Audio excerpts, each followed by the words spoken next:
நாள் பாதுகாப்பில்லை. பாசம், பாதுகாப்பான அரண்மனை இவை இப்போது கனவாக மாறியிருந்தன. ஆனால் கருணை பிறந்து விட்டதோ? படையில் 4 நாட்கள் தங்கி இருந்து விட்டு போகும்படி கோரா வற்புறுத்தினாள்.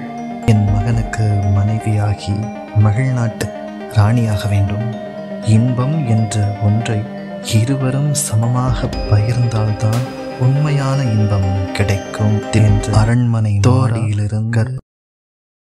இங்கே எத்தனையோ சேனல்ஸ் சப்ஸ்கிரைப் செய்திருப்பீங்க. ஆனால் இந்த புதுமையான சேனலின் முதல் 100 நபர்களில் ஒருவராக சப்ஸ்கிரைப் செய்து சேருங்கள். சேர்ந்து கதையின் மடியில் ஒன்றாக உறங்கலாம். தாங்கள் செய்வது தவறாக இருக்குமோ என்ற எண்ணம் தோன்ற ஆரம்பித்திருந்தது. அவன் மற்ற ஆண்களை விட வித்தியாசமாக தெரிந்தான் அவளுக்கு. அவன் கண்கள் மட்டும் ஏதோ பேசின அவளிடம். அந்த கண்களில் ஒருவித அச்சமும் அமைதியும் இருந்தது. அதை கண்டு தினம் தினம் தோராவின் மனம் குழம்பியது. ஆனால் ஒன்றை மட்டும் தெளிவாக புரிந்து வைத்திருந்தாள். இளவரசன் சேனாதிக் இங்கே நீண்ட நாள் பாதுகாப்பில்லை என்பதை தோரா உணர்ந்து இருந்தாள்.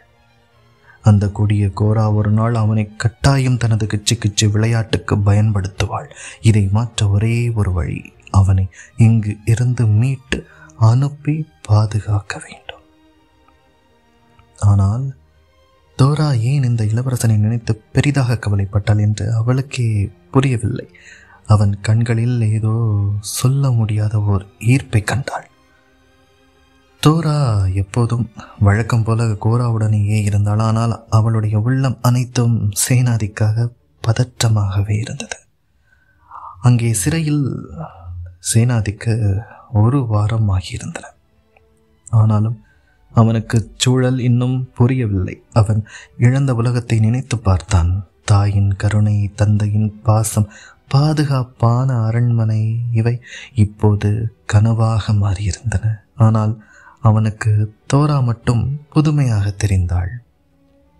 அவள் ஏன் தன்னை அடிக்கடி பார்த்து கொண்டே இருக்கிறாள் என்று அவனுக்குள்ளும் ஒரு குழப்பம்தான். ஏனெனில் அவளுடைய பார்வை மற்றவர்களிடம் இருந்து அவனுக்கும் தனியாகத்தான் தெரிந்தது.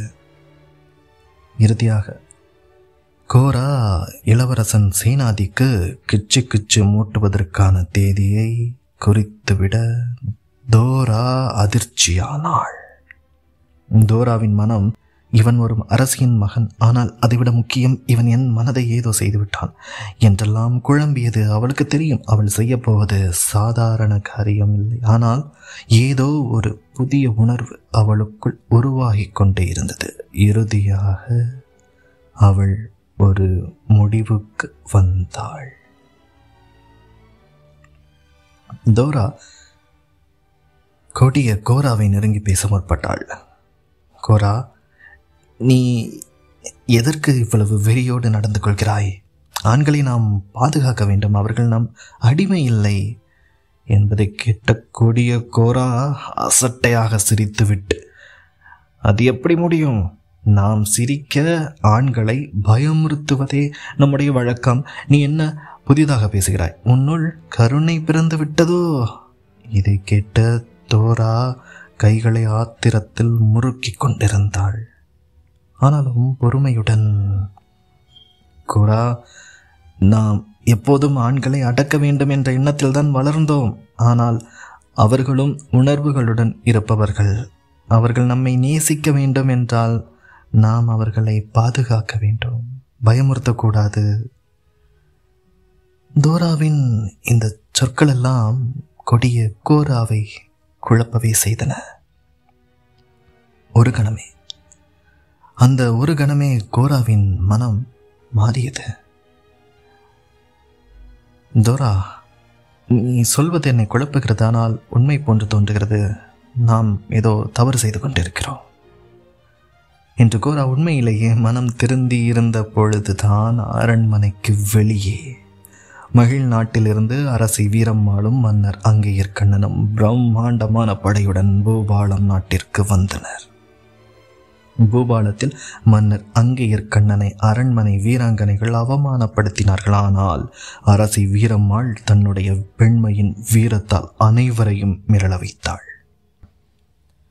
ஆனால் கோரா தன் தாயான சிம்மதேவியிடம் பேசி அரசி வீரம்மாளிடம் சேனாதியை ஒப்படைத்தாள்.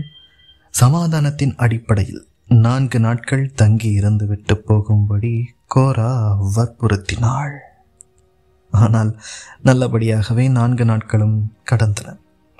பூபாலம் மற்றும் மகிழ் நாடு இரு நாட்டு மக்களும் இச்சமரசத்தை கொண்டாடினர். மகிழ் நாட்டில் இளவரசன் திரும்பிய மகிழ்ச்சி பரவியது. தோரா மகிழ் நாட்டிற்கு வரவேற்கப்பட்டாள். அரசி வீரம்மாள் தோரா செருக்கில்லாமல் நடந்து கொண்டதை பாராட்டினாள்.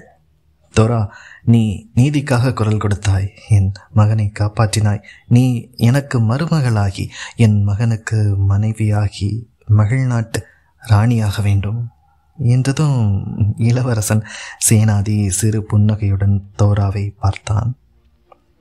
அவளும் அவனை பார்த்ததும் ஒரு புதிய உணர்வு அவர்கள் இருவர்களுக்குள்ளும் மிதந்தது. இளவரசி கோராவும் கூட மனம் திருந்தி நல்லவளாக மாறியிருந்ததால் அவளும் சந்தோஷமாகவே தன் தோழி தோராவை மகிழ் நாட்டிற்கு வழி அனுப்பி வைத்தாள். அன்றைய தினத்திலிருந்து மகிழ் நாட்டிலும் விதிகள் மாறின. ஆண்கள் அனைவரும் மாதவராக மட்டுமே இருக்க வேண்டிய கட்டுப்பாடும் இல்லை. பெண்கள் மட்டுமே போராளிகள் என்ற அவசியம் இல்லை. ஒவ்வொருவரும் தங்கள் திறமையின்படி வாழும் சமத்துவ உலகம் உருவாகியது. இருவரும் ஒருவரையொருவர் மதிக்க வேண்டும், அன்புதான் முக்கியம் எனும் அடிப்படையில் மகிழ் நாட்டிலும் ஆண் கொடுமைகள் குறைந்தன. உண்மையான அன்பும் கருணையும் மட்டுமே இன்பத்திலும் இன்பம் பேரின்பம் என்பதை அனைவரும் உணர்ந்து வாழ தோரா வழிவகுத்திருந்தார். சமத்துவத்தால் மட்டுமே மகிழ்ச்சி நிலைக்க முடியும். ஆண்களை நாம் பாதுகாக்க வேண்டும். அவர்கள் நம் அடிமை இல்லை. பெண்களுக்கு ஆண்கள் பயந்து வாழ்வது வாழ்க்கை இல்லை. அதிலிருந்து பெண்கள் அனுபவிப்பது சுகமும் அல்ல. இன்பம் என்ற ஒன்றை இருவரும் சமமாக பகிர்ந்தால்தான் உண்மையான இன்பம் கிடைக்கும் என்ற தோரா கர்ப்பமாகியிருந்தார். பாட்டியான ராணி மாமியார் வீரம்மாள் உட்பட நாடே அதை மகிழ்ச்சியாக கொண்டாடியது.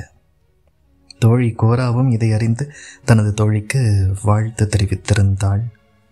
இவ்வாறாக மகிழ் நாடும் பூபாலம் நாடும் இவ்விரு நாடுகளை மாநிலங்களாக கொண்ட விந்திய நாடும் பாபா கிரகமும் காரிகை நட்சத்திரமுமே கூட ஒரு புள்ளியாக தெரிந்து கொண்டு இருந்ததை சூரிய குடும்பத்தின் பூமி எனும் கிரகத்திலிருந்து இந்தியாவின் தமிழ்நாட்டில் இரும்பு பட்டினத்தின் அரண்மனை மாடியிலிருந்து தொலைநோக்கி வழியாக பார்த்து கொண்டிருந்தான் மன்னர் மங்கையர் கள்வனின் மகனான கொடிய இளவரசன் சேனாதி. இந்த கதையின் நீதி என்னென்னு நீங்கள் நினைக்கிறத கமெண்ட்டில் சொல்லுங்கள். 4 நாட்கள் கழித்து அதை தம்ப்நெயிலில் பார்க்கலாம். இந்த கதை பிடித்திருந்தால் கையோடு லைக் செய்து எனக்கு தெரியப்படுத்துங்கள். ஏனெனில் கதை உருவாக்குவதும் கூறுவதும் அவ்வளவு எளிதல்ல என்பது உங்களுக்கு தெரியும் என்று நம்புகிறேன். ஆங்காங்கே லைக் செய்பவர்களின் எண்ணங்களுக்கு நன்றி. ஆனால் அதற்கான காரணத்தையும் கமெண்ட் செய்தால் அதை நான் அடுத்தடுத்த கதை இயற்றலின் போது உங்களுக்காகவே கவனத்தில் வைத்துக்கொள்வேன். கதை பிடிக்காதவர்கள் அதற்கான காரணத்தை கமெண்டில் சொன்னால் என்னை நான் மேம்படுத்திக் கொள்வதற்கு அது உதவியாக இருக்கலாம். இதே மாதிரி வேற எந்த கரண்ட் சினாரியோஸ் அல்லது இஷ்யூ பற்றியும் கதையாக கேட்கணும்னு நீங்கள் நினச்சிங்கன்னா அதையும் கமெண்ட்டில் சொல்லுங்கள். நான் நல்ல கதையாக உருவாக்கி தருகிறேன். இந்த புதுமையான சேனலின் முதல் 100 நபர்களில் ஒருவராக சப்ஸ்கிரைப் செய்து சேருங்கள். Thank you to 20 subscribers. நன்றி. இனிய கனவாகட்டும்.